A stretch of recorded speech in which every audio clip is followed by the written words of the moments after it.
Hi guys, welcome back to another video. మనకి ఈ video వచ్చరికి మనకి అయోధ్య రామ మందిరానికి సంబంధించినటువంటి వీడియో అనమాట. ఏంటంటే రాముడి పిక్ అయితే బాగా వైరల్గా అయితే మారింది అనమాట.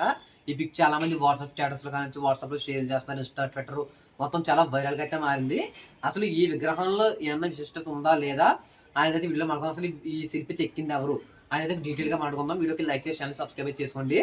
మనకి ముందుగా ఈ రాముడు గారి పేరుసరికి మనకి బాలా రావణ అనమాట. మనకి ఈ రాముడు చూడడానికి చాలా అంటే చాలా బాగుంది. మీరు పిక్ ఆల్రెడీ స్క్రీన్ మీద చూస్తున్నారు. ఏంటంటే ఇక్కడ ఒక విశిష్టత అయితే ఉందన్నమాట. ఏంటంటే వచ్చేసరికి మనకి రాముడు చుట్టూ కూడా ఒక ఆర్చ్ టైప్ అయితే ఉందన్నమాట. తోరణం అంటారు దాన్ని. అక్కడ మనం చూడొచ్చు. అక్కడ ఏంటంటే మనకి విష్ణు అవతారాలు 10 అవతారాలు ఏవైతే ఉంటాయో ఆ 10 అవతారాలని కూడా ఇక్కడ వెళ్ళి డీటెయిల్గా చెక్కడం అయితే జరిగింది అనమాట. అంటే వామన, కూర్మ, మధ్య ఇలాంటి అవతారాలన్నీ కూడా ఇక్కడ వెళ్ళి చెక్కడం అయితే జరిగిందనమాట.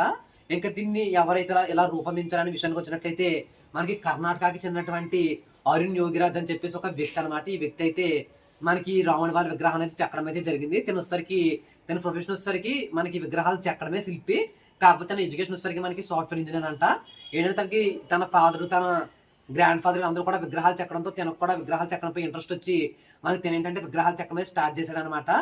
తను ఏంటంటే చాలా విగ్రహాలు అయితే చెక్కి ఏంటంటే ఢిల్లీలోని సుభాష్ చంద్రబోస్ విగ్రహాన్ని కూడా చెక్కిన తినే కేదార్నాథ్లో కూడా శంకరాచార్యుల విగ్రహాన్ని కూడా తిన్న చెక్కడం అయితే జరిగిందనమాట. మనకి విగ్రహం విషయం వచ్చిన చాలా అంటే చాలా బాగుంది.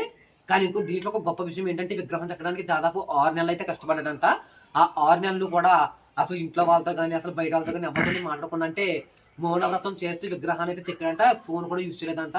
అంత డెడికేషన్తో విగ్రహాన్ని అయితే చెక్కాడు. అందుకే ఎంత డీటెయిల్గా రావడం జరిగింది. దీంట్లో ఒక విషయం ఏంటి అంటే మనకి రామ మందిరం కింద ఒక టైం క్యాప్సూల్ అయితే పెట్టడం అయితే జరిగింది. ఏంటంటే ఫ్యూచర్లో ఏదైనా ల్యాండ్పై గొడవలు జరిగినా కానీ ఆ టైం క్యాప్సూల్ వల్ల ఏంటంటే గొడవలు అయితే ఆగిపోతుంది. ఎందుకంటే ఆ ల్యాండ్ రాముడిది అని చెప్పేసి ఆ టైం క్యాప్సూల్లో క్లియర్గా గ్రంథాలపై రాసి దాన్ని టైం క్యాప్సూల్ అయితే 2000 అడుగులు కింద అయితే పెట్టడం అయితే జరిగిందనమాట. ఒకవేళ ఫ్యూచర్లో ఏదైనా గొడవలు జరిగినా కానీ ఎలాంటి ఇష్యూ అయితే ఉండదు. ఏంటంటే రాముడి విగ్రహం అయితే నాకు చాలా బాగా అనిపించింది. మీకేమనిపిస్తుందో కామెంట్ చేయండి. వీడియో చూసిన ప్రతి ఒక్కరు కూడా కింద కామెంట్ సెక్షన్లో జై శ్రీరామ్ అని చెప్పేసి అయితే కామెంట్ చేయండి. వీడికి ఒక లైక్ చేసి ఛానల్ సబ్స్క్రైబ్ చేసుకోండి, అంటే మోర్ అప్డేట్స్ కోసం.